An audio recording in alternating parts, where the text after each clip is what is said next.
Technology is probably the biggest thing right now that's changing education. We are trying at Flatirons to do it in a very thoughtful way, in a very careful way. We really need to think about kids' needs and how to best use technology. So what's the balance between instruction and technology? Using the Chromebooks like we're doing right now is really cool because we can type our stories in a Google Doc, and then the students can share their story with me and I can provide feedback within the document, and we can kind of go back and forth for the editing and revising process that way.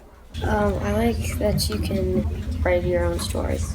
My story is about a guy who goes to the NFL. Using the Chromebooks helps students work at the level that they're at. They're super engaged anytime the Chromebooks come out. They love it whenever we can bring technology into the classroom. We have come to the PTO and asked them to support us by bringing in technology at certain grade levels. So they have, over the last 4 or 5 years, provided iPads for our kindergarten through second grade classrooms and for art, music, and PE, and they've provided Chromebooks for our 3rd, 4th, and 5th grade classes. They're doing it in a way in small groups with teacher direction, so it really is fitting nicely into our regular instruction. So it's not taking the place of what we normally do, but it's enhancing the instruction we already do. The PTO funded 16 Chromebooks for the 3rd grade to use. We can use them in a whole classroom and share them as partners, or the kids use them every day in literacy. Reading Plus is pretty new. We just did a training this year, and Reading Plus works on comprehension and fluency. I kind of thought the hibernation book was kind of cool. I learned that bears really actually don't hibernate. RAS kids, each teacher can set the level of the student's reading level, and they get a little book library. They can read books on their own, or they can have books read to them, and they take little comprehension quizzes at the end. I like RAS kids because it's so creative. Then I'm going to be doing the hard quiz.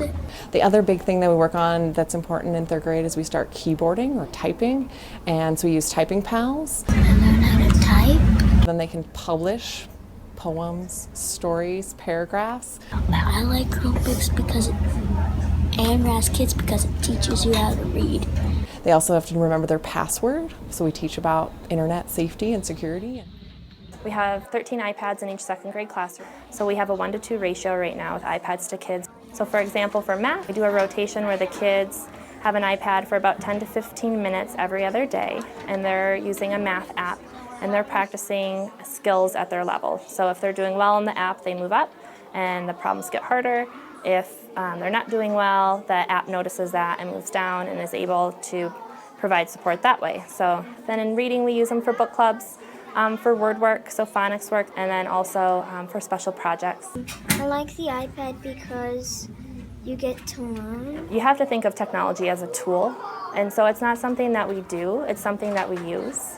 My favorite thing is to go on the iPad because it's fun and that's also my job.